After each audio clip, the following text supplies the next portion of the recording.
Ngayon, pupunta tayo sa Melbourne. Tong Platform 23, papunta to sa airport, international saka domestic. Nakakonekta na to sa Central. So, madaling-madali na lang sa mga commuter saka galing sa abroad na mag-travel papunta sa airport to city to airport. Pagbaba mo dun sa station sa airport, magtatap ka lang ng Opal. Be sure na yung Opal mo may sapat na laman para makapasok ka sa mismong airport, at least $20 to $50.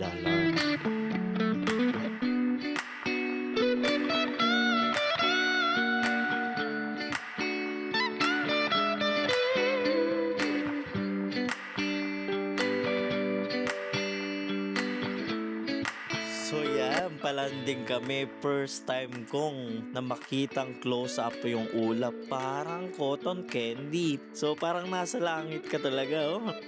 Pagbaba natin sa Melbourne, gulat ako, may nag-aabang na. Yan yung sinasabi ko sa inyo na magkasama ang departure sa arrival. Paglabas namin sa aeroplano, yan, mga naghihintay pabalik papunta sa Sydney.